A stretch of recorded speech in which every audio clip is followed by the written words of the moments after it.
Dear students, Assalamu alaikum wa rahmatullahi wa barakatuh. I am Anzur Ahmed, lecturer history. Our today's question for 11th class students of history subject is: what do you mean by Meiji restoration? What were the main principles or features of the Meiji constitution? Dear students, the decline of shogun rule. Shogun rule means the rule of military commanders, and the restoration of the powers, position, and status of king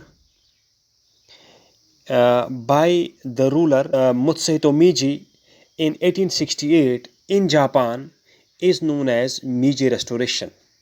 Dear students, we know that from 1603 to 1867, Japan was ruled over by the members of the Tokugawa family, Tokugawa dynasty. It were the members of the Tokugawa dynasty who held the positions of the shogun. Shogun were basically the military commanders or the military commander who used to run the administration of Japan from 1603 to 1867. So, the members of the Tokugawa family held the positions of the shogun, held the positions of military commanders, and controlled and ruled over Japan from 1603 to 1867. No doubt, during the Tokugawa dynasty, the rulers also existed in Japan, but the rulers had no powers. Rulers were just nominal, were for namesake. All powers were concentrated in the hands of the shoguns. But it is believed that in 1868, a great ruler, namely Mutsuhito Meiji, put an end to the shogun rule, means the rule of military commanders of the Tokugawa dynasty.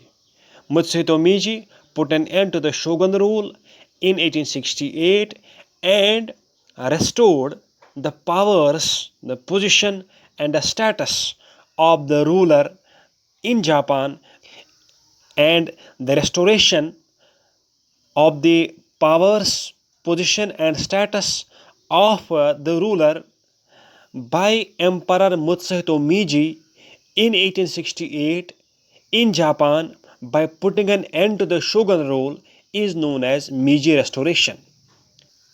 As a matter of fact, the modernization of Japan gained pace and speed just after Meiji Restoration. The name of the capital of Japan was also changed. Earlier, Edo was the name of the capital under the Tokugawa dynasty under the shogun rule, but Mutsuhito Meiji changed the name of the capital from Edo to Tokyo. It is also believed that Mutsuhito Meiji came forward with a new constitution of Japan as well. And that constitution, which was framed by Mutsuhito Meiji for Japan, is known as Meiji Constitution. The salient features of the Meiji Constitution were as under. Number 1, Meiji Constitution was introduced by Emperor Mutsuhito Meiji in 1889. Number 2, Meiji Constitution gave supreme power to the ruler in Japan.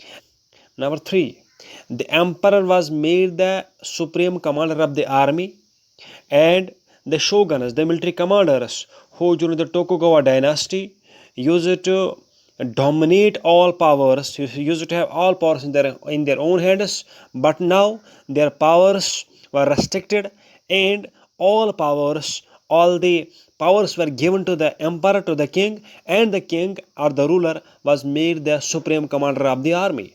Number 4, the emperor was given the power to declare war or enter into the treaty of friendship or peace with their neighbors, with the neighboring countries. Number 5, the emperor could call the session of the parliament. The Japanese parliament was known as diet or adjourn it. The emperor had powers, the ruler had powers to call the session of the parliament, of the diet which we call, or adjourn it or end it at any time. This was upon the choice of the king or the emperor. Number 6, the emperor could not impose taxes on the people without the consent of the diet, that is the Japanese parliament. Number 7. This constitution, the Meiji Constitution, gave fundamental rights to the people of Japan, like a right to speech, a right to form a union, a right to religious freedom, equality before law of everyone. Number 8. Japan was the first Asian country to have a written constitution when Meiji Constitution came into practice, like those of the Western countries. So before Japan, no other Asian country had a written constitution. So Japan has the credit of being the first Asian country to have a written constitution in the form of the Meiji Constitution. Thank you.